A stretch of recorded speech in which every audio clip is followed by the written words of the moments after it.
사실은 제가 대학생 때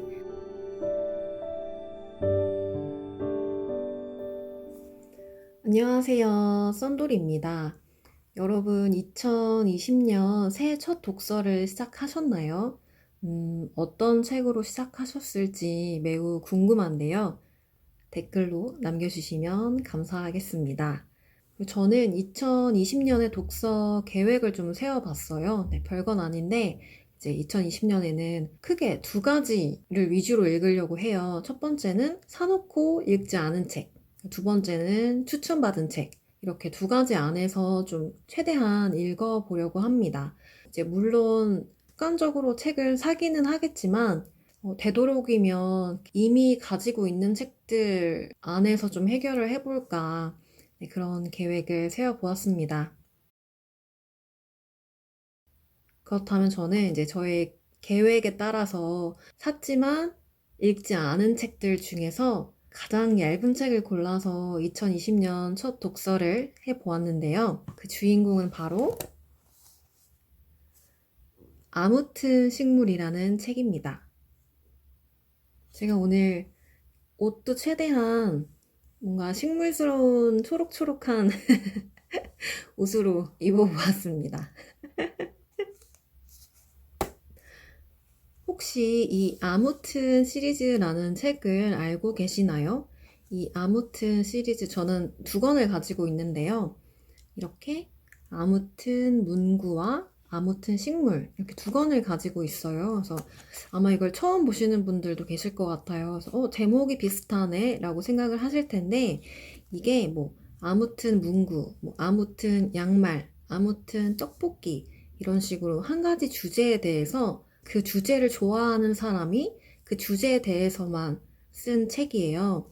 근데 또 이게 재밌는 게 한 개의 출판사에서 이 책을 출간하는 게 아니라 이 아무튼 문구는 위고라는 출판사에서 책을 냈고요. 이 아무튼 식물은 코난북스라는 출판사에서 책을 냈습니다. 그래서 코난북스, 위고, 그리고 또 제철소라는 출판사 이렇게 총 세 군데에서 일종의 협업이죠. 그래서 같은 컨셉으로 책을 낸다고 합니다. 그래서 되게 재밌는 컨셉인데요. 이 책날개에 보면 이렇게 설명이 되어 있어요. 아무튼은 나에게 기쁨이자 즐거움이 되는 생각만 해도 좋은 한 가지를 담은 에세이 시리즈입니다. 이 책을 쓰신 분은 식물만 생각해도 행복하고, 이제 이 책을 쓰신 분은 이제 문구를 굉장히 좋아하는, 네, 그런 분이 쓰시는 거겠죠. 그래서 저는 오늘 이 책을 한번 소개를 해드릴 텐데, 우선 이 아무튼 식물을 쓴 저자는 임이랑이라는 분입니다. 디어 클라우드라는 밴드에서 음악을 하시는데 이제 검색을 해보면 그 포지션이 베이스라고 나오더라고요. 그래서 악기를 연주하시는 분이에요. 사실은 제가 대학생 때 밴드 동아리를 했었어요. 그래서 그때 제 친구가 베이스를 연주했었는데 그 둥둥거리는 그 특유의 베이스 소리가 굉장히 좋거든요.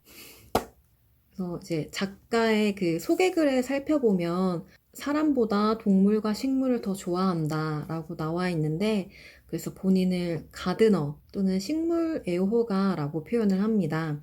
저는 가드너라는 그 단어가 사실 조금 생소했는데 뜻을 찾아보면 원예사라는 뜻이지만 그것 외에도 취미로 정원을 가꾸는 사람, 또 채소를 재배하는 사람이라는 의미도 있더라고요. 그래서 지금 저자의 집에는 약간 100개가 넘는 화분이 있다고 해요.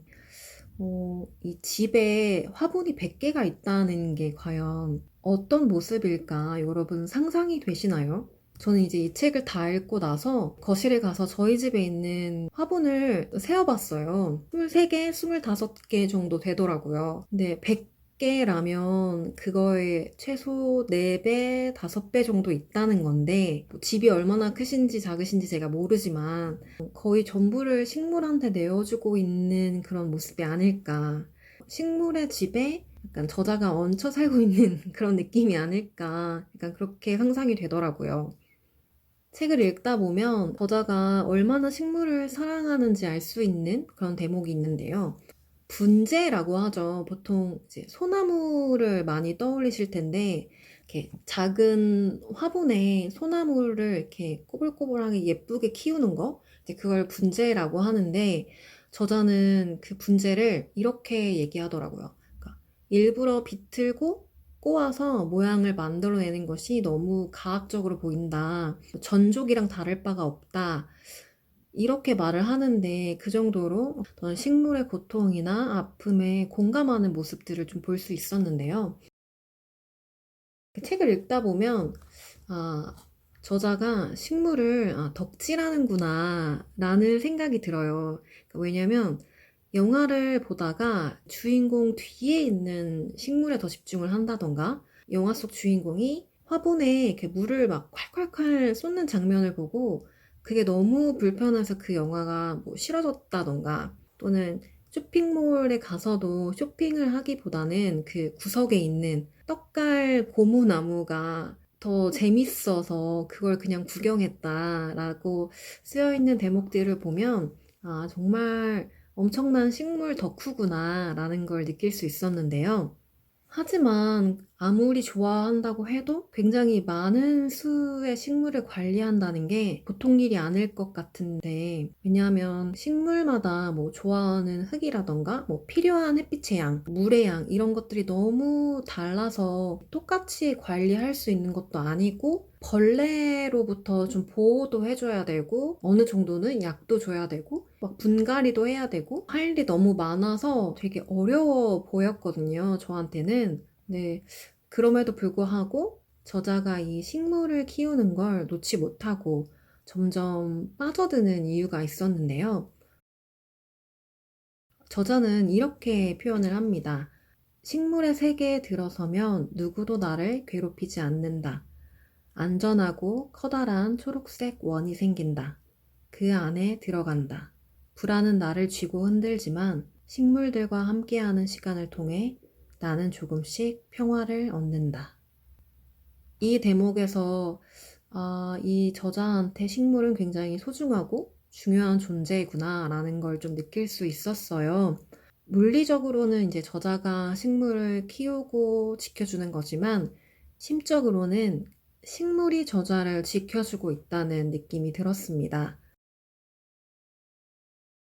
여러분은 이 저자처럼 생각만 해도 힘이 솟거나 아니면 내가 열중하고 몰입할 수 있는 어떤 시간이나 활동 같은 게 있으신가요?